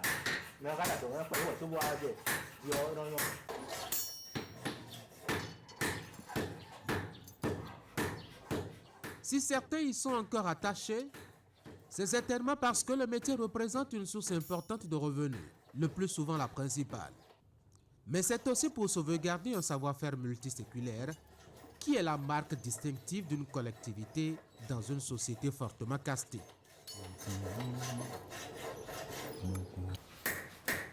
Et tu me donnes le même modèle que vous voyez. Mais même tu me dis, on doit dire qu'on est si peu ouvert.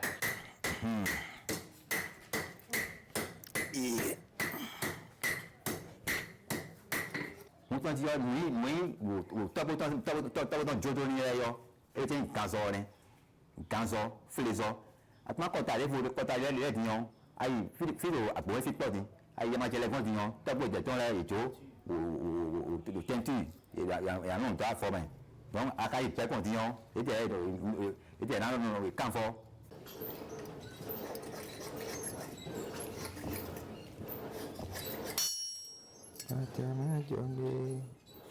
Ah, quand on dit, mais à quoi il faut m'apprendre, mais comment et non, ma côté au filet, ma bien, et moi, il a tiré les mains. Ah, ma, t'as tout ici, pour ton vivre, pour ça, pour ton vivre. Quand on tenait à un fil, en tout fil, pas aussi, à un fil, vous fil.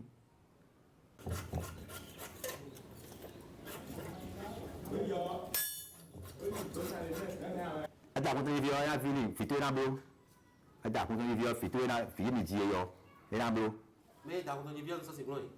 Eh oh, par exemple, attendez moi, alors, c'était pour regarder où vient. Vas-y, bro.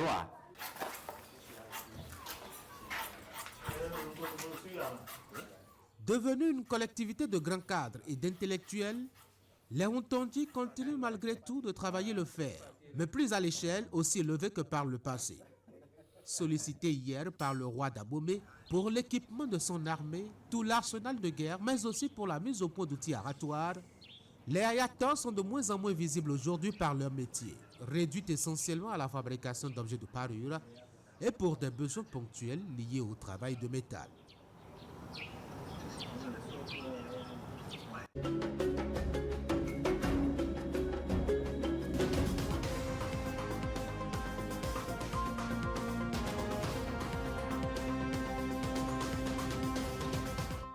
De la société civile et surtout des médias qui aussi ne s'engagent pas, mettons, dans le jeu afin de l'expliquer suffisamment aux populations. Je pense que ceux qui nous ont entraînés dans la fièvre du renouveau démocratique en 90 ont fait ce qu'il fallait, ce qu'ils pouvaient, mais aujourd'hui que nous avons, avec le recul, constaté tous les problèmes qu'il y a autour, nous pouvons commencer à les corriger courageusement et redonner le pouvoir aux citoyens électeurs.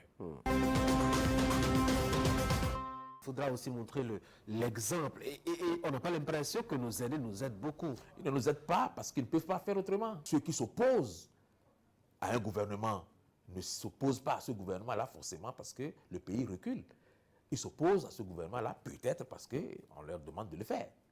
Il y a des télécommandes qui disent ce président-là, il faut l'arrêter. Celui-là, il faut faire en sorte qu'il dégage. Et celui-là, il faut faire en sorte qu'il n'atteigne pas, qu'il ne réussisse pas tel projet. Vous voyez? Donc, il y a de ces choses-là qui se font avec les nationaux. Et c'est pour ça que les hommes politiques doivent faire attention à travailler pour le pays plutôt que pour d'autres intérêts qui ne sont pas des intérêts nationaux. Alors, l'Afrique de l'Ouest a un problème avec la démocratie ou c'est plutôt Jacques Chirac qui avait raison en disant que la démocratie est un luxe pour les Africains? La réponse à cette problématique pourrait se trouver un peu dans ce que disait le professeur Maurice Aranz-Ouglélé lorsqu'on faisait la popularisation de la nouvelle constitution de 1990, 90, oui. Où il disait que il faut absolument qu'avec le vent qui souffle là, pour qu'on ne soit pas dépassé par les événements,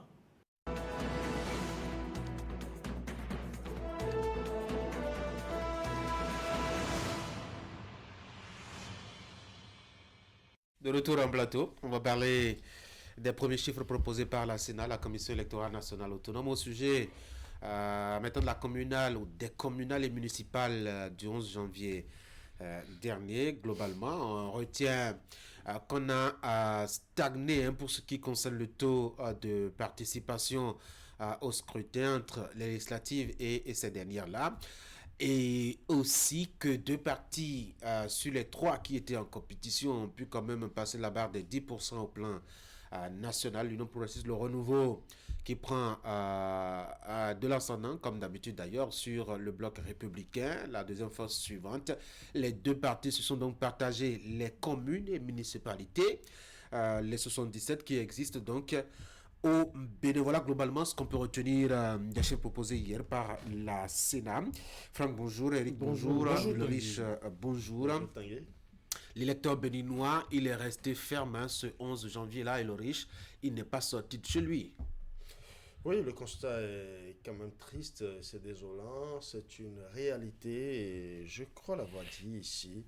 Je pense que le gros travail qui reste aujourd'hui est de ramener le contribuable, le citoyen béninois à beaucoup plus recréer cet amour entre la politique, la gestion de la cité et justement les devoirs du citoyen lui-même.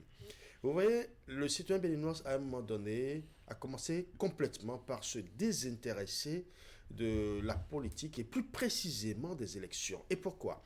Des questions se posent, on se dit, est-ce que c'est parce qu'à un moment donné, ce citoyen se sent en marge des décisions qui sont prises, des lois qui sont votées? Ça, c'est un questionnement.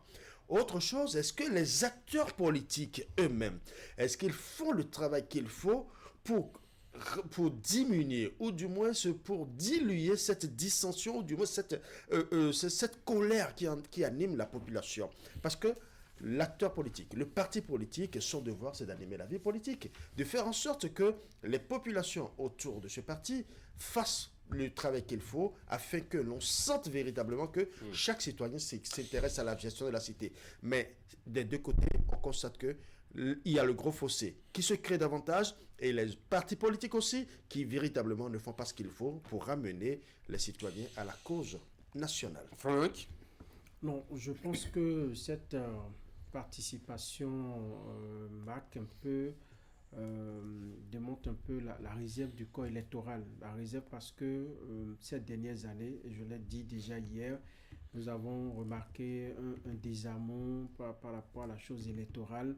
Est-ce que c'est les partis politiques qui ne font pas bien le travail pour mettre à l'aise les militants? Est-ce qu'il y a d'autres frustrations? Et lorsqu'on analyse très bien, je pense que le fait, par exemple, pour le principal parti d'opposition ne soit pas à cette élection, et qu'il y a eu quand même des lois électorales qui ont corsé un tout petit peu, disons, la compétition, qui ont corsé les conditions de participation à ces échéances, cela a participé et a contribué fortement à ce taux assez faible, 36,67% que nous avons enregistré.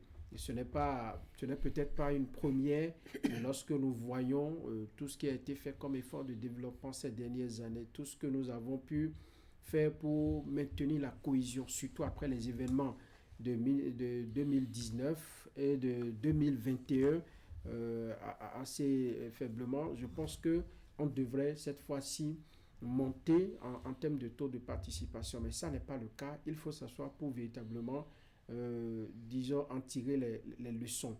Et la plus grande leçon, c'est que les citoyens se disent, nous ne sommes pas intéressés.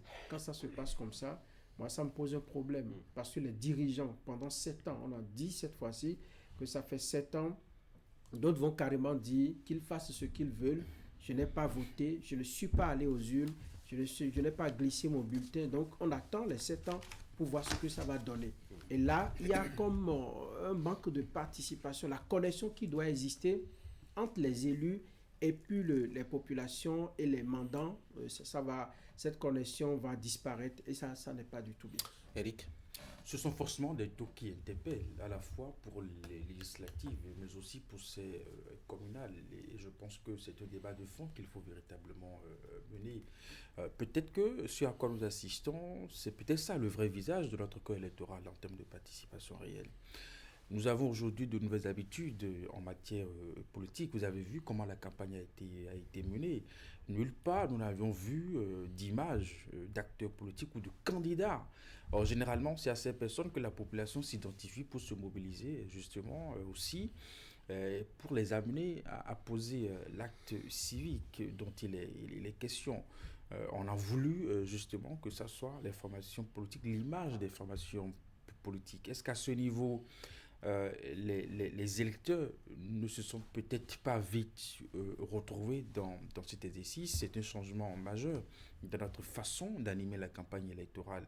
Et donc, il faut se rendre à l'évidence que ces différents changements que nous avons aujourd'hui dans le système politique avec la réforme du système partisan, ça peut faire des réticences, ça peut amener des gens à s'interroger, le temps de se retrouver et puis tout ça. Donc on va sans doute traverser cette période où nos électeurs doivent aller à nouveau à une forme de connaissance des nouvelles pratiques que nous avons et s'habituer, s'adapter, et puis la machine va être relancée. Ça me fait penser les questions de taux aux différents examens que nous avions connus à une époque où c'était complètement bas, on se posait des questions. Est-ce que c'est relatif au niveau réel des enfants? Est-ce que c'est sur les enseignants qui n'étaient pas excellents et assez bons? Et progressivement, on a vu que la machine a repris. Donc, je pense qu'il faut rester, je dirais, à observer cette tendance et se dire qu'il y a encore du travail à faire forcément. Sans doute, ça marque une rupture entre les électeurs et puis nos acteurs politiques qui doivent aussi s'interroger. Allez, 39 mairies pour l'Union progressiste Le Renouveau, 38 pour le Bloc républicain. On se partage les municipalités et les communes, Ulrich. Absolument. Absolument. C'est de droit parce que c'est un travail qui a été fait. Je dis c'est de droit parce que j'estime que chacun de ces deux partis qui se partagent aujourd'hui la manne des mairies, chacun de ces partis a fait un gros travail et a donné le meilleur de lui-même. C'est vrai, vous me direz qu'il y a 3 partis en lice, 3 partis qui étaient en compétition. On parlait de Cori tout à l'heure. Oui, ce qui est certain, il y avait 3 partis en compétition. Et si le 3e parti n'a pas pu passer le seuil de 10% pour avoir droit à la répartition, ce n'est que les tests qui ont été votés. Et pendant que ces tests étaient votés, on n'a pas entendu ce parti-là décrier. C'est pendant la campagne seulement qu'on a entendu ce parti-là dire que oui, que lorsque nous serons au Parlement, nous allons changer certains tests qui ne sont pas faits. Non, c'est pas le moment. Il fallait le faire un peu plus tôt. Maintenant, s'ils subissent cette loi, c'est parce que c'est ça. Le plus important aujourd'hui, on a remarqué que le Bloc républicain a fait un travail formidable. Autrefois, souvent laissé avec un écart vertigineux, c'est-à-dire par rapport à l'Union progressiste Le Renouveau, c'est la première chose que moi je retiens de ces élections, de ces résultats, parce que on voyait souvent l'Union progressiste afficher un score écrasant. Mais cette fois-ci, ce n'est pas ça. Que ce soit pour les législatives que pour les communales. Maintenant que nous avons maintenant les résultats, on a vu que le Bloc républicain s'est beaucoup plus rapproché de l'Union progressiste du Renouveau. Le PR a fait un gros travail. Ah oui, un gros travail, à mon avis. Oui, Franck. Oui, on note à la lumière des résultats proclamés par Saka Lafia que l'UP Le Renouveau vient toujours en tête et suivi de très près par le Bloc républicain. Je pense qu'il y a eu, malgré la participation en demi-teinte dont nous parlions tout à l'heure, il y a eu que les populations ont voté pour la mouvance présidentielle. Parce que nous avions un parti de l'opposition qui a participé à cette élection. Donc, je note une hégémonie du camp présidentiel. Ou bien les militants des partis de la mouvance ont voté pour les partis de la mouvance. Parce qu'il faut tenir compte du taux, notamment, mettons, de participation. Peut-être que ceux qui sont de l'opposition... Il y a aussi des abstentions. Oui, il y a aussi des abstentions. Donc, peut-être c'est essentiellement les militants des partis politiques de la mouvance qui ont voté pour les partis de la mouvance. On pourrait dire aussi que la mouvance est allée piocher dans le peu que le FCB, enfin la FCB avait. Parce qu'ils avaient quelques communes encore. Ah oui, j'avais oublié. Ils ont aussi des militants. Voilà, ils ont des la FCB avait encore quelques communes, par exemple dans la zone de Bembereke. Je sais que le maire était FCB. Bembereke, c'était UPR. Hein? On avait quand même Candy, on avait Niki, on avait mettons Banté qui était aussi FCBE. Oui. On a eu comment la commune juste après Djougou s'appelle quand on va vers Natitengoup. Non, pas Basila. Pourquoi le nom m'échappe qui est aussi comment qui est aussi non, ça c'est avant. Qui est aussi FCBE. Donc il y a eu quand même des militants FCBE. Il y a des militants FCBE. Ça veut dire qu'entre-temps, un travail a été fait pour rallier cela à la cause donc des partis de la mouvance. Je note comme Ulrich que le Bloc républicain a fait un travail formidable. Parce que pour les législatives, vous avez vu, il y a eu une progression en termes de sièges levés. Et pour les communales aussi, nous avons vu qu'ils ont eu des communes en plus. Ça veut dire que le BR, le Bloc républicain, a véritablement pris conscience de ces défauts, de ces erreurs commises en tout cas par le passé et aujourd'hui a pu rattraper, disons, le fossé qu'il y avait. Moi, je pense que c'est très bien parce qu'il y a comme une sorte d'équilibre des forces au niveau donc de nos mairies. Et on verra bien maintenant si ça va profiter aux populations parce que le défi majeur, l'enjeu, c'est de redonner confiance aux populations à travers les programmes qui seront développés au plan local en termes de priorité, en termes de résolution des problèmes des populations. Non, je pense qu'une élection, même les militants, ils sont avant tout des Béninois. Et voilà, c'est des citoyens qui se sont exprimés. Et si nous revenons même sur le cas des législatives aussi, il y avait des militants du parti Les Démocrates aussi. Donc non, dans l'un ou l'autre des cas, ça reste un vote aux citoyens. Justement, ce n'est pas aujourd'hui qu'il faut faire la démarcation entre qui est militant de ceci, qui est militant de cela. Aujourd'hui, nos communes doivent être gérées maintenant par les deux partis de la mouvance à la lumière des résultats. on reconnaît quand même l'effort que le parti Bloc républicain a fait. Par quels moyens, par quel mécanisme, on va peut-être interroger tout ceci. Est-ce que c'est dans les positionnements qui ont été faits? Est-ce que c'est dans la bataille sur le terrain et tout ça? Sinon, on voyait bien quel écart l'Union progressiste, le renouveau mettait justement sur le terrain avec le Bloc républicain. Je pense que ce n'est pas le cas. Il y a même des communes, des villes qui étaient aux couleurs de l'UPR qui sont tombées aux mains du Bloc républicain. Je prends le cas de Porte-Novo, quand même ville capitale, qui avait été gérée par Chadma Yankoti, membre du parti UPR, mais qui aujourd'hui, à l'issue de ces élections, est aux couleurs du Bloc républicain. Donc c'est un travail qu'il faut saluer maintenant. C'est maintenant que le plus dur commence, parce qu'il faut maintenant faire le dispatching. Nous avons publié un article hier pour ce qui concerne la 6e circonscription dans le Borgou, où c'est le Bloc républicain qui l'emporte, la 8e circonscription, où c'est le Bloc républicain qui l'emporte, et on faisait savoir que le plus dur maintenant, c'est le casting qu'il faut faire pour faire le choix de ceux qui vont prendre la tête de ces communes en tant que maire. Et là, c'est des calculs, c'est des orientations, c'est des consignes qu'il faut faire passer aussi. Donc, les chefs de parti, les présidents de parti devront forcément arbitrer. De quelle façon, comment, pour que le résultat soit aussi je dirais, à la lumière de l'acte que les citoyens ont posé. Je ne voudrais pas que des citoyens commencent par revendiquer parfois quand le choix sera fait. Telle personne, nous ne le connaissons pas, telle personne, nous ne l'avons jamais vue. Il est question de la décentralisation à ce niveau, et je pense qu'il faut tenir compte de la proximité des élus avec la population à la base. J'avais deux questions pour la relance. Le temps il est parti, le 8h53. J'avais à faire constater la faiblesse du score réalisé par les FCBE qui quand même s'annonce pour la présidentielle. C'est quand même curieux. Comme parti, curieux à la fois inquiétant. Curieux comme parti. Je parlais des faits. Comme parti. Les faits sont là. Je ne savais pas que vous étiez Boucanon et que non, vous aviez interrogé aussi les courriers pour savoir déjà ce que ça allait donner. Je n'ai jamais jeté les courriers. Puisque c'est un fait. Mais les faits sont là. Oui. Ben oui, on les a analysés. Et vous les avez annoncés avant qu'ils n'arrivent. Non, mais écoutez, on n'a pas besoin d'aller faire des consultations d'oracle avant de savoir. On a vu les résultats, on a vu comment les choses ont été faites. Eric est inquiet, pourquoi? Oui, inquiet parce que, vous savez, en tout cas jusqu'à hier, vous connaissez un peu ma position. J'étais de ceux qui pensent que les élections ne se ressemblent pas. Et alors, reprendre du poids de la bête. Oui, justement. Oui. Alors ici, je me dis, alors, pour un parti politique qui n'a pas décroché de siège pour les législatives et aujourd'hui n'est pas éligible justement pour les communales, qu'est-ce qu'on peut espérer de cette formation? Oui, un sursaut d'orgueil et j'aime bien votre ironie.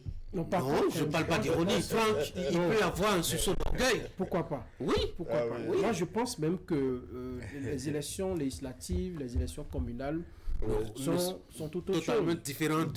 Oui. Et puis, à la présidentielle... On va laisser Franck finir. Oui, allez-y. À la présidentielle, nous aurons deux duos.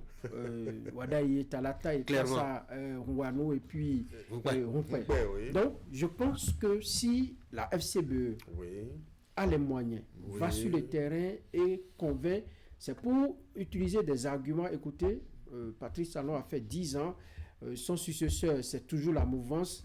Faites-nous confiance et nous allons vous démontrer l'argument là va prospérer. Oui, moi je fais une consultation. C'est alors la mouvance, ça va prospérer. Oui, le second sujet, c'est l'argument. Cet argument la CBE n'a pas pu décrocher les 10% sur le plan national, au plan national, ni pour les législatives, ni pour les communales. Et c'est ce parti qui prétend battre. Mais c'est une présidentielle et vous savez que c'est une présidentielle qui prétend battre un duo porté par de grandes formations qui ensemble ont eu ensemble plus de 80% au plan national. Est-ce que les élections entre nous ne seront pas je ne fais que conjecturer. De toute façon, nous attendons de voir le spectacle que nous avons. David et Goliath, c'est fini. C'est fini. Il a perdu sa foi. Pour la première fois, nous allons contredire la Bible. Goliath va écraser David, il n'y a rien à faire. Le présidentiel, c'est quand même la somme.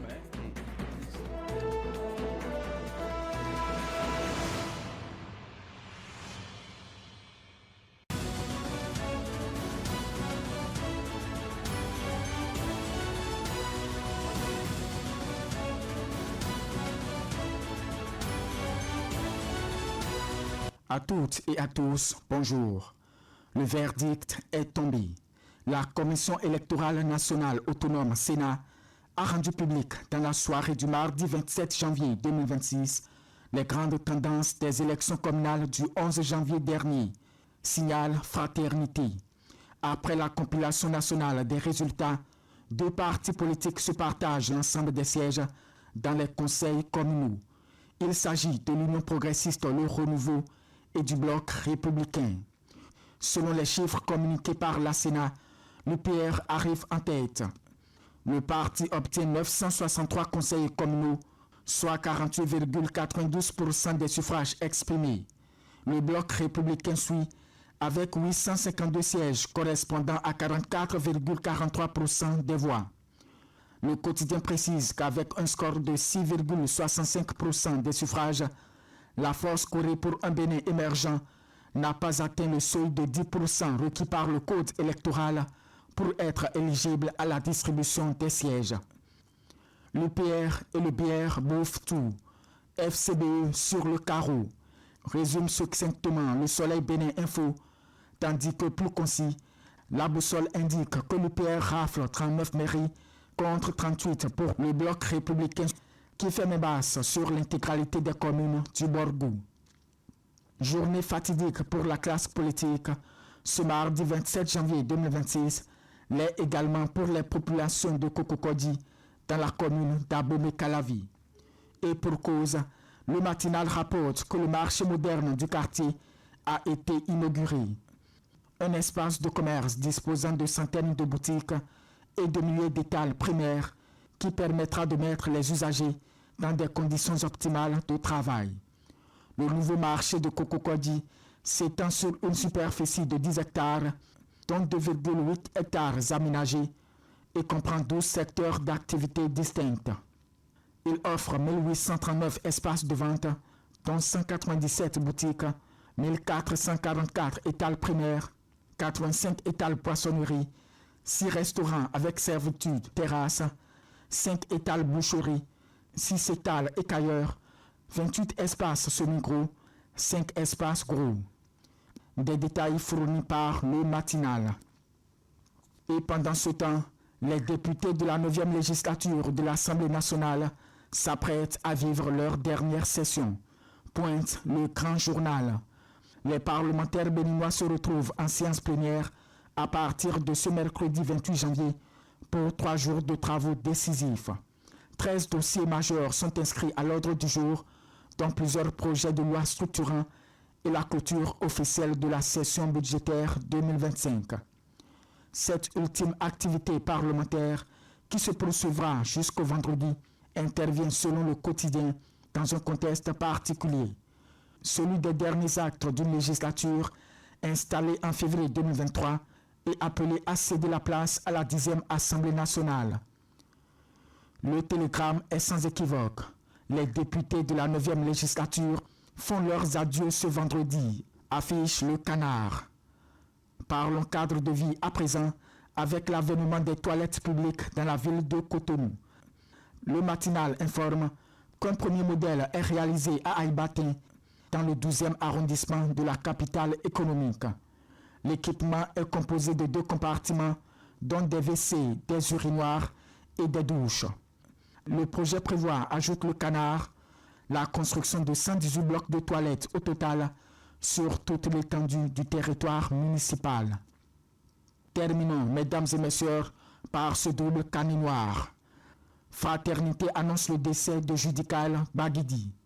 Le journaliste béninois s'est éteint ce mardi 27 janvier 2026 après plusieurs années de lutte acharnée contre l'insuffisance rénale.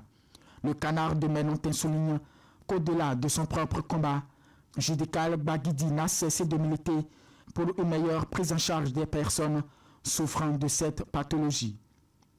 Puis le Soleil Bénin Info nous apprend que l'actrice sénégalaise Halima Gadi, connue pour son rôle dans la série Maîtresse d'un homme marié, a également passé l'arme à gauche le 26 janvier 2026 à l'âge de 36 ans. Les circonstances de son décès ne sont pas encore claires selon le journal. Fin de la revue de presse de ce mercredi 28 janvier 2026.